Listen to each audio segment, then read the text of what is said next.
வணக்கம். இன்னைக்கு நம்ம என்ன செய்ய போறோம் அப்படின்னு பாத்தீங்கன்னா ராகி களி செய்ய போறோம். இப்போ இதுல வந்து இந்த டம்ளருக்கு 2 டம்ளர் ராகி மாவு எடுத்துருக்கிறேன். இந்த டம்ளர் 2 டம்ளர் ராகி மாவு எடுத்து இதில் வச்சிருக்கிறேன். இதுக்கு 1/2 டம்ளர் சம்பா ரவை கோதுமை ரவை எடுத்து வச்சிருக்கிறேன். இப்போ இந்த டம்ளருக்கு நம்ம 2 டம்ளர் ராகி மாவு எடுத்துருக்கிறோமா, அதே டம்ளருக்கு 1 டம்ளருக்கு 3 டம்ளர் தண்ணி வீதம் 6 டம்ளர் எடுக்கிறோம். 2 டம்ளரும் ஒரே அளவு தான். 1 2 3 இது வந்து 1 டம்ளர் மாவுக்கு. அடுத்து 1 டம்ளர் மாவுக்கு வந்து 3 டம்ளர் தண்ணி வந்து ஊற்றணும். நீங்க எவ்வளவு எடுக்கிறீங்களோ எவ்வளவு மாவு எடுக்கிறீங்களோ அதுக்கு தகுந்த மாதிரி நீங்க கால்குலேட் பண்ணிக்கோங்க. 1 டம்ளர் மாவுக்கு 3 டம்ளர் தண்ணி. தண்ணி கொதிச்ச உடனே இந்த ரவையை போட்டு வேக வைக்கணும். தண்ணி கொதிக்கட்டும். தண்ணி நல்லா கொதிச்சதுக்கு அப்புறமா தான் நம்ம ரவை போட போறோம். அதுக்கு முன்னாடியே போட்டுறாதீங்க. ஓகே, இங்க பாருங்க தண்ணி வந்து இப்ப கொதிக்குது. ஸோ நம்ம இந்த டைம்ல வந்து நம்ம ரவை இருக்கு இல்லையா, அந்த ரவையை வந்து நம்ம இதுல வந்து ஆட் பண்ணிடுறோம். சம்பா ரவை, வெள்ளை ரவையில இது சம்பா ரவை, கோதுமை ரவை.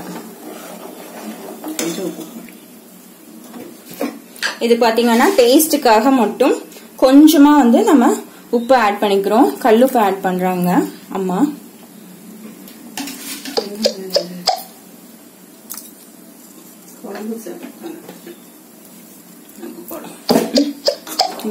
குழம்பு சாப்பிட்றதுனால செஞ்சா குழம்பு ஊற்றி சாப்பிட்றதுனால உப்பு போட்டு செஞ்சோம்னா நல்லா டேஸ்ட் வரும். எல்லாம் எதுவுமே நார்மலாவே பாத்தீங்கன்னா உங்களுக்கு ரைஸ்லயே கூட சாப்பாடு வைப்போம் இல்லையா, சோ அதுலயே கூட கொஞ்சம் நீங்க உப்பு போட்டு நீங்க செஞ்சீங்க அப்படின்னா நல்ல டேஸ்டா இருக்கும். அது மாதிரி எப்பவுமே வந்து எது செஞ்சாலும் கொஞ்சம் உப்பு ஆட் பண்ணிட்டீங்கன்னா உங்களுக்கு நல்ல டேஸ்ட் கிடைக்கும். வந்து நல்லா வெந்துருச்சு. ஒரு 2 நிமிஷம் தான், அதுக்குள்ள நல்லா வெந்துருச்சு. ஒரு 1 minute to 2 minutes தான். சோ இதுல பாத்தீங்கன்னா இந்த ராகி மாவையும் ஆட் பண்ணிடுறோம். எடுத்து வச்சிருக்கோம் இல்லையா, அந்த ராகி மாவையும் ஆட் பண்ணிடுறோம். கொஞ்ச நேரம் அப்படியே விட்டுறோம். அப்படியே வேகட்டும். அது அப்படியே வேகட்டும், கிளற வேண்டாம், அப்படியே விட்டுருங்க, அது வேகட்டும்.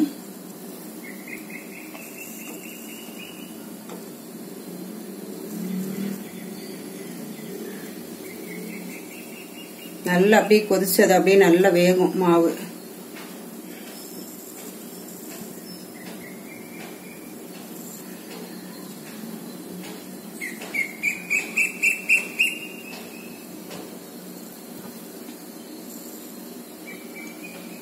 இப்ப பாதி அளவு வெந்துருச்சு.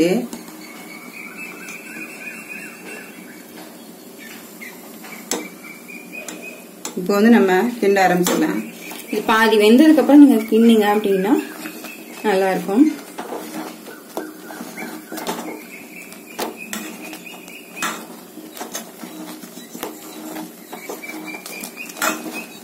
நல்லா கட்டியெல்லாம் நல்லா கரைச்சி விட்டு நல்லா கிண்டணும். அம்மா இப்ப வந்து அடுப்புல இருந்து இறக்கி நல்லா கிளறிட்டே இருக்காங்க.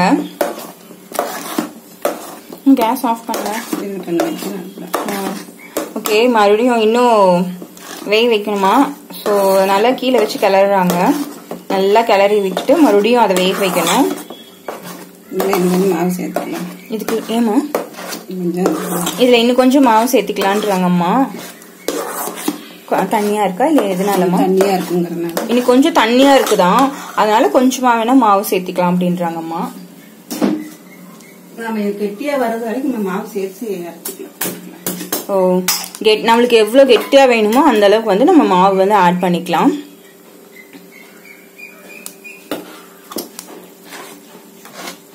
ராகி மாவு தான் ஆட் பண்றாங்க.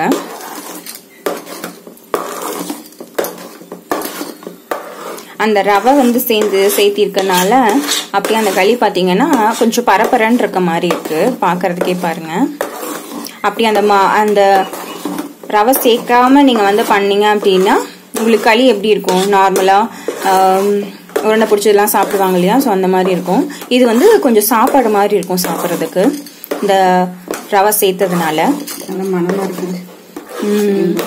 நல்லா ஸ்மெல் நல்லா இருக்கு, சூப்பரா இருக்கு. அப்படியே ஓகே, நல்லா கலந்துட்டாங்க, கிளறிட்டாங்க. இப்போ வந்து தீயை வந்து கம்மி பண்ணி வச்சிருக்கேன் அடுப்பு. ஸோ அப்படி ரொம்ப சிம்ல வச்சுட்டு அதுக்கப்புறமா நல்லா கிளறி விட்டுக்கோங்க.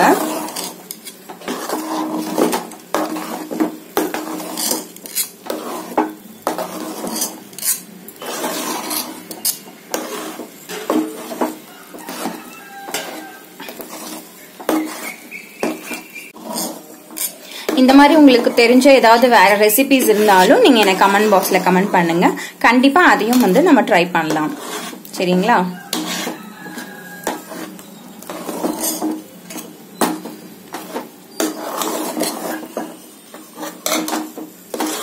நம்ம நல்லா வெந்துருச்சு, கிளறி விட்டாச்சு. ஸோ சூப்பரா ஆயிடுச்சு. இப்போ 2 நிமிஷம் வச்சு உருண்டை பிடிச்சிடலாம். ஒரு 2 நிமிஷம் வச்சிருந்து அதுக்கப்புறம் ஆற வச்சணும்ல.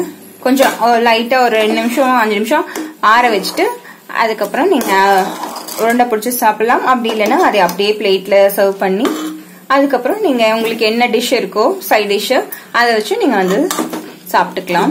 உருண்டை பிடிக்கலாம். என் கை சூடு தாங்காது. ஓகே, சூடாவும் பிடிப்பாங்க. ஆனா சூடு தாங்குறவங்க உங்களுக்கு பிடிச்சிக்கலாம். பட் ஆற வச்சு பிடிக்கிறது நம்மளுக்கு கொஞ்சம் சேஃப், கையுக்கும் வந்து நல்லது. ஒரு 2 நிமிஷம் இருந்தா போதும், சீக்கிரம் ஆறிடும். ஓகே, அவ்வளவுதான், ரெடி ஆயிடுச்சு. நம்ம இதை வந்து நம்மளோட கீரை இருக்கு இல்லையா, கடைஞ்ச கீரை வச்சிருக்காங்க. ஸோ அது கூட வச்சு நம்ம சாப்பிட போறோம். ஓகே,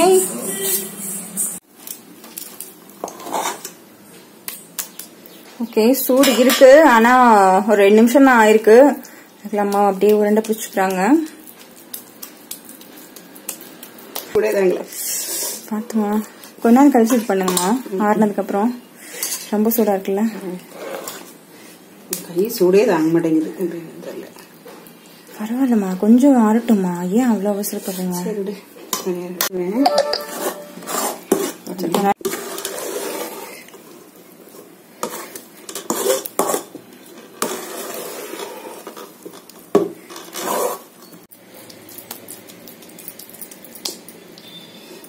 கரண்டி கொஞ்சம் நினைச்சுக்கோங்க. நினைச்சிட்டு லைட்டா தெளிச்சாவே போதும். அப்படியே அதுல ஒட்டாது. தண்ணி தெளிச்சிட்டீங்கன்னா அப்படியே நம்ம இதுல விழுந்துரும். கையில எடுத்துக்கலாம்.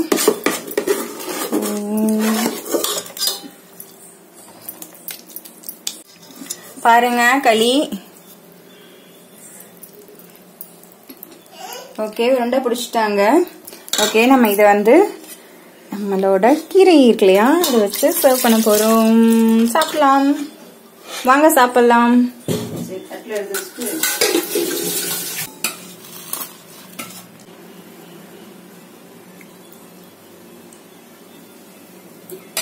இந்த களி பாத்தீங்கன்னா ரொம்பவே வந்து நம்மளுக்கு ரொம்ப சத்தானது. ஸோ அது கூட பாத்தீங்கன்னா நம்ம கீரை கடைஞ்சி வச்சிருக்காங்க. ஸோ அதையும் ஆட் பண்ணி தான் சாப்பிட போறோம். இதுதான் நம்ம காலையில பிரேக்ஃபாஸ்ட். நீங்களும் வந்து சாப்பிடுங்க, ஹெல்தியா இருங்க. வாங்க சாப்பிடலாம்.